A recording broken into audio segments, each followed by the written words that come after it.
Butterfly princess. یہ کہانی ایک خوبصورت شہزادی کی ہے جس کا دل اس کے چہرے کی مانند بہت خوبصورت تھا۔ اس کی آنکھیں بہت بڑی بڑی تھیں جسے دیکھتے ہی لوگ اس میں کھو جاتے تھے۔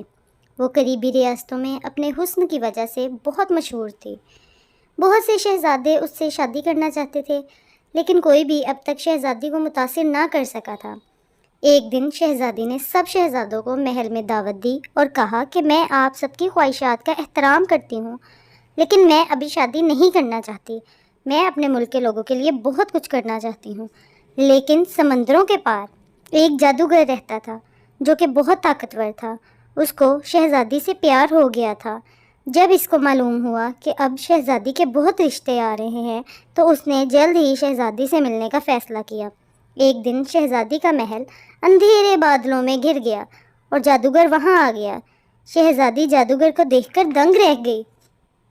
اس نے کہا، شہزادی، میں سمندروں کا سفر طے کر کے یہاں پہنچا ہوں اور آپ سے شادی کرنا چاہتا ہوں۔ شہزادی بہت پریشان ہوئی اور اس نے جادوگر کو منع کر دیا۔ شہزادی کا انکار سنتے ہی جادوگر غصے میں آ گیا اور اس نے شہزادی کو ایک تتلی بنا دیا۔ یہ تتلی بہت خوبصورت تھی۔ جادوگر شہزادی کو تتلی بنا کر اپنے ساتھ لے گیا۔ جادوگر نے شہزادی پر نظر رکھنے کے لیے ایک عقاب کو مامور کر دیا جو دن رات شہزادی پر نظر رکھتا تھا۔ ایک دن شہزادی بہت مشکل سے جادوگر کے پنجرے سے نکلنے میں کامیاب ہو گئی اور وہ کھڑکی سے باہر چلی گئی۔ عقاب اس کے پیچھے گیا لیکن شہزادی بچ گئی۔ وہ اڑتے اڑتے ایک پینٹر کے گھر جا پہنچی۔ وہ پینٹر اسی شہزادی کی تصویر بنا رہا تھا۔ اس نے اتنی خوبصورت تتلی کبھی نہیں دیکھی تھی اور اس نے یہ بھی دیکھا کہ وہ تتلی زخمی ہو گئی ہے۔ اس نے اس تتلی کی دیکھ بھال کی اور 2 دن بعد اسے آزاد کر دیا۔ شہزادی باغ سے ہوتی ہوئی ایک سمندر کے کنارے جا پہنچی۔ وہ سمندر بہت چمکدار تھا۔ اس نے ایک چمکدار پتے پر آرام کیا۔ شہزادی کو اپنا گھر بہت یاد آ رہا تھا۔ اس نے گنگنانا شروع کر دیا۔ اس سمندر کے پاس سے ایک پری گزر رہی تھی۔ اس نے جب یہ دیکھا کہ ایک تتلی گنگنا رہی ہے تو وہ سمجھ گئی کہ یہ کوئی عام تتلی نہیں ہے، اس پہ جادو کیا ہوا ہے۔ اس نے جادو کیا اور تتلی بولنے لگی اور بول کر جادوگر کے کیے ہوئے جادو کے بارے میں بتانے لگی۔ جادوگر بہت طاقتور تھا۔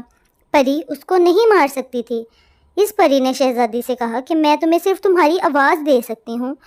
تم کسی سے مدد مانگو اور اس جادوگر کو مار دو، پھر تم دوبارہ انسان بن جاؤ گی۔ شہزادی کو وہ پینٹر یاد آ گیا جو کہ اس کی تصاویر بنا رہا تھا۔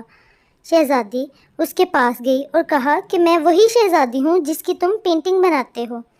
مجھ پر ایک جادوگر نے جادو کیا ہوا ہے۔ اگر تم اس کو مار دو تو میں اس کے جادو سے آزاد ہو جاؤں گی۔ وہ لڑکا مان گیا۔ وہ شہزادی کو بہت چاہتا تھا۔ وہ جادوگر کے گھر گیا اور اس نے بہت بہادری سے جادوگر سے لڑائی کی۔ اس نے اس کی جادو کی چھڑی کو پکڑا اور توڑ دیا۔ اس سے جادوگر فوراً ختم ہو گیا۔ اس کے ختم ہوتے ہی شہزادی کے اوپر سے جادو کا اثر ختم ہوا اور وہ انسان بن گئی۔ شہزادی نے اسی لڑکے سے شادی کی اور وہ ہنسی خوشی رہنے لگے۔